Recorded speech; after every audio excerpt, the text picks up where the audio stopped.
Brace yourself. Hundreds of thousands of Social Security recipients are about to face a payment revolution that could either streamline their lives or create unexpected obstacles. Starting October 1st, the Social Security Administration will officially eliminate paper benefit checks for nearly all recipients nationwide, a sweeping transformation that will impact approximately 390,000 Americans who still rely on traditional mail delivery for their monthly payments.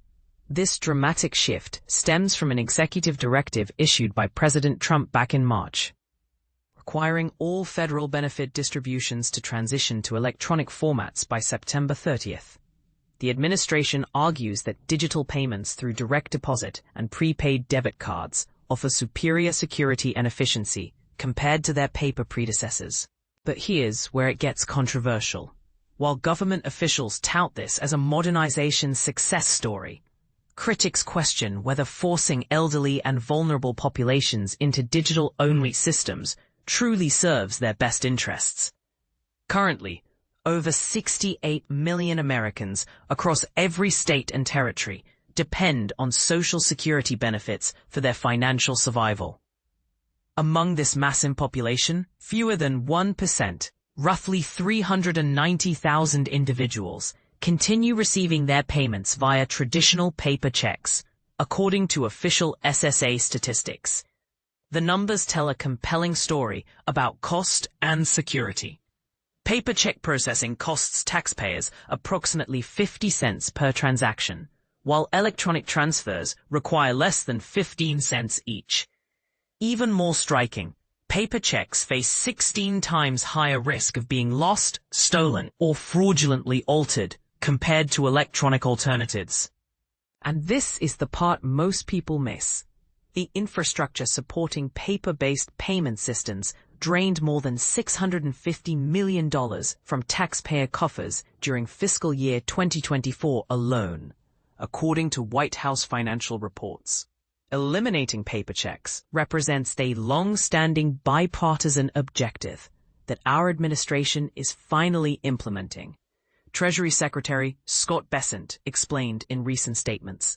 This initiative, championed by President Trump, will significantly reduce fraudulent activities and theft while eliminating processing delays that prevent hardworking Americans from accessing their essential payments promptly.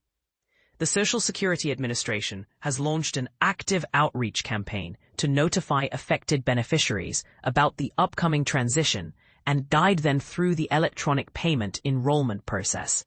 For those wondering how to make the switch, detailed instructions and assistance are available through the SSA's official website.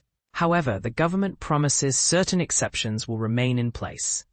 Emergency situations and cases involving individuals without access to banking services or digital payment infrastructure may still qualify for paper check continuation, though specific criteria remain somewhat unclear. For beginners navigating this change, here's what you need to understand.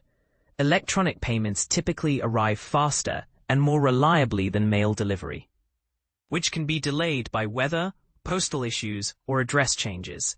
Direct deposit ensures your benefits land directly in your bank account on schedule, while prepaid debit cards offer an alternative for those without traditional banking relationships. But let's address the elephant in the room.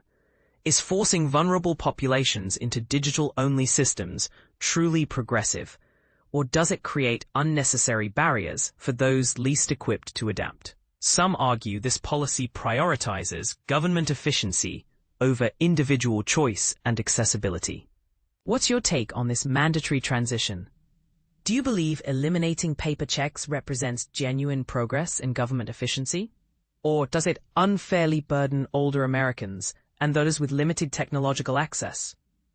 Should the government maintain paper options indefinitely, even at higher costs, to ensure no one gets left behind? Share your thoughts. This decision affects millions of Americans, and your perspective matters in this ongoing debate about balancing modernization with accessibility.